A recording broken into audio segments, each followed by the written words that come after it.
সংবাদ সম্মেলন করবে, 10 মিনিট বক্তব্যের মধ্যে 9.5 মিনিট হচ্ছে এটা সেটা আরেকজনের সমালোচনা করে সময় কাটায়।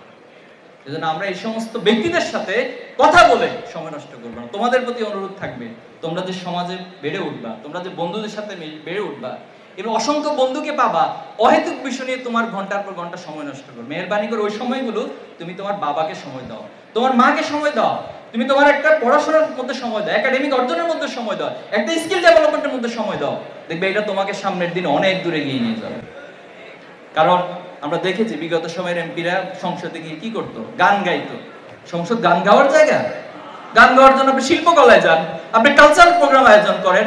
আমার দেশের মানুষের এত কষ্ট উপার্জিত টাকা ব্যয় করে, কোটি কোটি টাকা ব্যয় করে আপনি সেখানে বিনোদন করতেছেন সংসদে। আমরা দেখেছি না সেটা? দেখেছি। মমতাজের মতো ব্যক্তি, সে হচ্ছে আমাদের এমপি, সে হচ্ছে আমাদের পলিসি মেকার। ওবায়দুল কাদেরের মতো একজন সাইকোপ্যাথ, সে ছিল আমাদের এই রাষ্ট্রের পলিসি মেকার।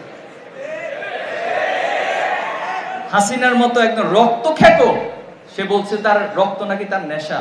এবং আপনারা খেয়াল করবেন, অলরেডি এই বয়েস গুলো কিন্তু এসেছে। সে ওই সময় গোয়েন্দা সংস্থা সহ প্রশাসনকে বলেছিল, নির্দেশ দিয়েছিল যে যত ইচ্ছা মেরে ফেলো। কেমন কথা? এটা রাষ্ট্রের প্রধান। এখন আমরা এই ট্যাগিংকে আসলে গুরুত্বই দিই না। আমরা এই ট্যাগিং এর বিপরীতে বলতে চাই যে আপনাদের এই ট্যাগিং এর রাজনীতি করে আমরা আমাদের সময় নষ্ট করব, আবার আরেকটা জুলাই করব। আরেকবার কি আমাদের মায়েরা জীবন দিবেন, আমাদের ভাইয়েরা জীবন দিবেন, বোনেরা জীবন দিবেন? বারবার কতবার জীবন দিবে এইভাবে? তাহলে আমাদের জন্ম কি বাংলাদেশ শুধু জীবন দেওয়ার জন্য, রক্ত দেওয়ার জন্য? আমরা কি বাংলাদেশে কোনোদিন আলটিমেটলি গড়ে তুলতে পারবো না? রাষ্ট্রের মানুষকে বলতেছেন যা ইচ্ছা মেরে ফেলো। এই ধরনের পলিটিক্স আমরা দেখেছি। এই ধরনের পলিটিক্সের কবর রচনা দেওয়ার জন্যই মূলত 24 অনুষ্ঠিত হয়েছে। 24 হঠাৎ করে হয় নাই, এটি ইতিহাসের ধারা এবং বাস্তবতার অনিবার্য দাবি ছিল। তাহলে প্রিয় শিক্ষার্থী বন্ধুরা, আজকে তোমাদের কি মেসেজ দিতে চাই? আমরা এই রাজনীতির পরিবর্তন চাই। আমরা চাই এমন নেতা আমাদের সমাজে তৈরি হবে যারা সৎ হবে, যারা দক্ষ হবে, যারা দেশপ্রেমিক হয়ে গড়ে তুলবে।